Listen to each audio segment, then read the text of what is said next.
Enjoy a quiet atmosphere with beautiful river views at Brazos Landing.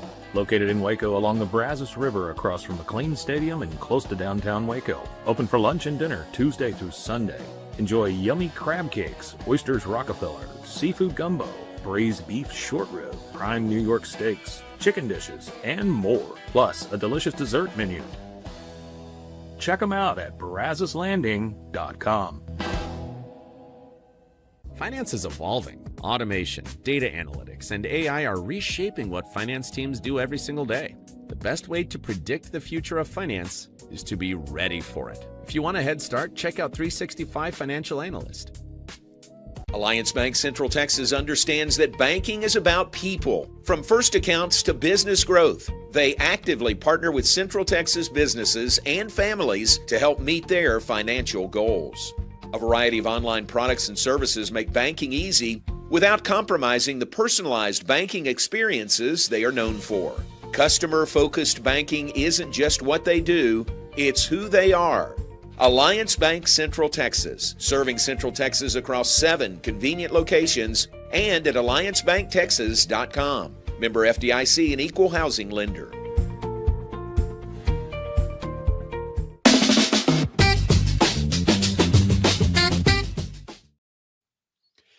Welcome back, John Morris Show on a Tuesday morning. We appreciate your being with us today. Thanks to Brandon McGinnis, Garrett Ross behind the scenes, and thanks to Steve Hoot Johnigan, Baylor softball assistant coach, who joins us now. Been in the queue for a while there, but ready to roll. Got a game coming up later today. Hooter, welcome to you. Thanks for being on. Absolutely, and hey, congratulations, man, on the new gig. How about that, huh? You had this going on, and it's an honor to be on with you. It's an honor to have you here. How about the weekend? 4-1, but 3 walk-off wins. Man, that's great. Yeah, that's not good for the heart, but other than that, it's good for the result. That's for sure. But no, it was crazy, and I think that's kind of what we expected as you go into a season with as many young kids as we have, 18 freshmen and sophomores out of our 25-man roster. I mean, it's there's going to be some unexpected things going on. And obviously it wasn't real pretty at times. We gave up some runs, but I tell you, the thing that really stuck out and the thing we're really proud of is the fight that our kids have. They really got in there and never gave up. We made all the outs count and we kept battling. And you're right, we were fortunate to come up with 3 walk-off wins. And it's always fun when you win, but when a walk-off win, it makes it that much more special. So hopefully that'll help us propel us as we go forward, and we can maybe get things done a little bit sooner, hopefully. But at the end of the day, we want to win, and the girls found a way to do that. Let's go back to your season opener against a really good nationally ranked Mississippi State team, and they whacked you pretty good. I think it was 10-0. But was that's a tough way to open, isn't it? With so many young players, and then playing a really good team like that in your very first game. Yeah, it really is, and and I always say early in the year, for any college team, the team that can handle the emotions is going to usually be the one that settles down and allows their talent and their abilities to show. And so usually that's more of an experienced team. And they obviously had that, and they obviously did a better job. And I just kind of steamrolled. But they're a good team. They're a really good team. Had a good pitcher going for them. And, of course, obviously really strong at the plate and barreled up some balls pretty good. So, but again, that was a good punch. That was a freight train we hit. Here we go. We're excited about the season, and boom, you just nothing goes right.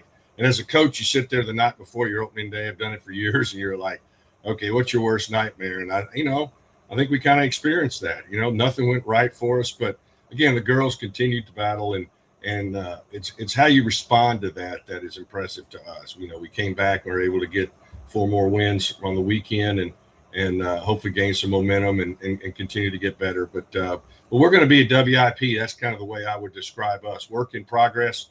We got a lot of kids. We probably got 13, 14 kids that we're trying to mesh together to see what the right combination is, who can perform, and giving them opportunities. It's tough when you can only put 9 out there, So that's kind of our challenge going into it. We were able to do that this weekend and see some good results. I I bet you learned a lot playing those games, right? That maybe you didn't know through preseason practice. Absolutely, you do. And everybody's going. I talked to Mitch the other day too, and they're going through inter squads and stuff. They know each other so well, and inter squads is one thing, but when you play somebody else, the lights come on. It's a different uniform. It's different, and Right. some really step it up. You never know, and some do well in the inter squads and then can't carry it over there. So you get a little bit of both. So you're right. You really don't know 100% until you get in the game, until you see how they respond to the different situations. And as much as we try to prepare them for every situation they're going to be confronted with in a game, it's impossible to do it because when the game is just so unpredictable. And so how do you respond when you get down 5-0 after 2 innings or 3 innings or whatever? And the girls kept fighting, and that was good to see too. And then the way they bounced back in the next 4 games was really impressive. Hoot Johnigan, our guest, Baylor softball, 4-1 on the season. And would you say your lineup is pretty well set right now, or potential changes, or, well, you said work in progress. I mean, that could be some lineup changes as you move forward. Right? Absolutely. We've already, I think in all 5 of our games, we've had a different lineup. Okay. Again, some of that is because our plan is, for the preseason, pre-conference, if you will, we've got to see these kids. We got to give them opportunities and see what they can do.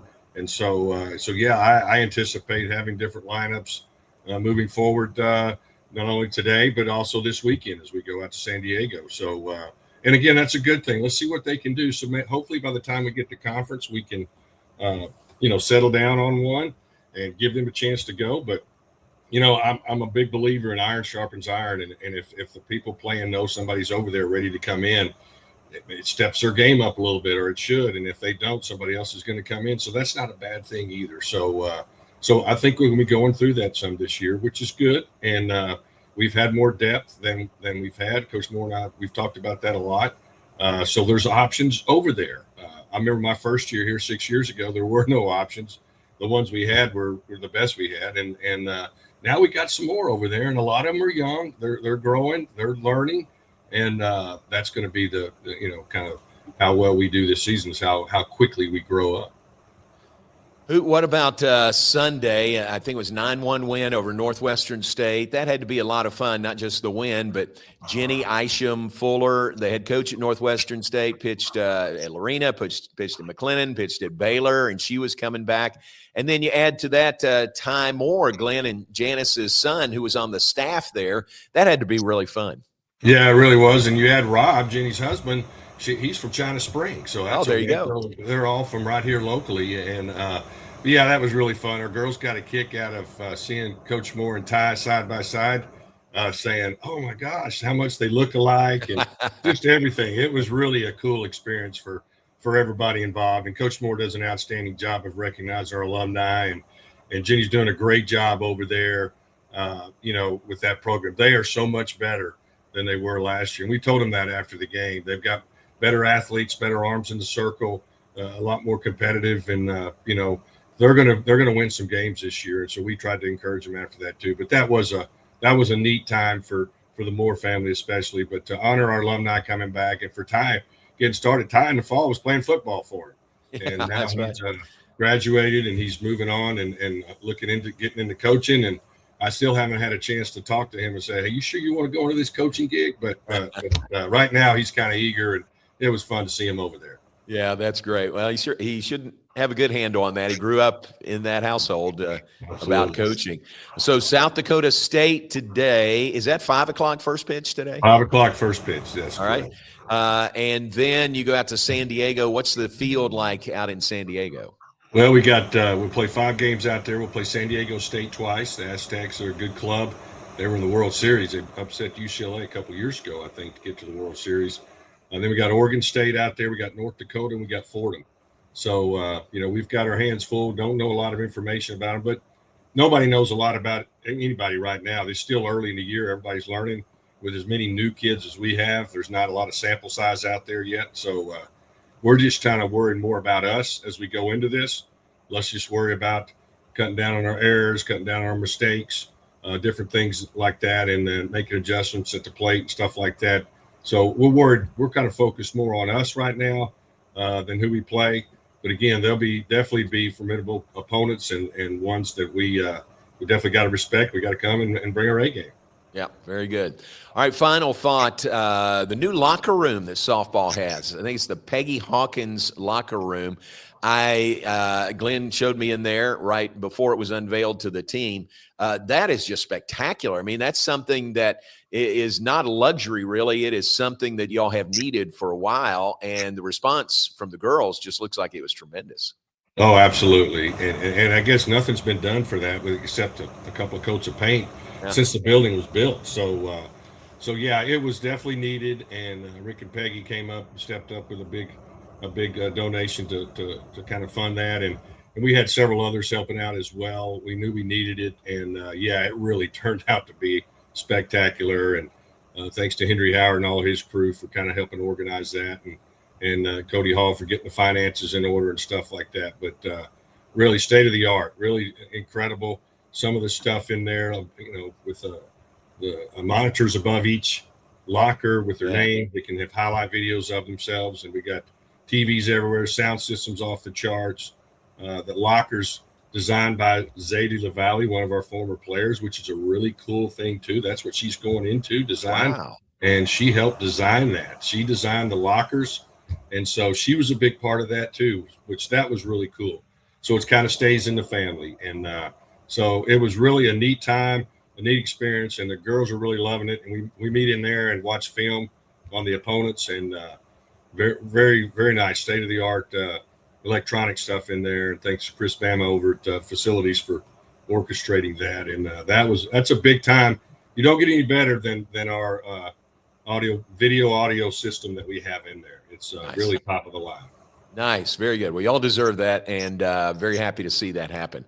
Hooter, thanks for your time. We appreciate it. Good luck today, and safe travels out to San Diego this weekend. All right. Thanks, J-Mo. Again, congratulations. This is awesome. Thank you very much. We'll see you soon. All right. Steve Hoot, Johnigan, Baylor softball assistant coach. They are 4-1 on the season. Very young team, as he mentioned, 18 newcomers to the team this year. That may be 18 freshmen on the team this year, but they're still finding their way, but they're off to a 4-1 start, and no question they'll get things going. Already have off to a good start at 4-1. We appreciate Hoot being with us. We'll take a break, be back, and look ahead and wrap things up, plus share some birthdays with you on this Tuesday, 10th day of February. We are brought to you in part by Waco Foundation Repair. Thanks to David Maddox, locally owned and operated, Waco Foundation Repair believes in one principle, one family helping another. They provide a full range of foundation repairs. They don't just do the job, they do it right. WacoFoundationRepair.com. Take a break, be back with more. Wrap things up. Tuesday edition of the John Morris Show right after this.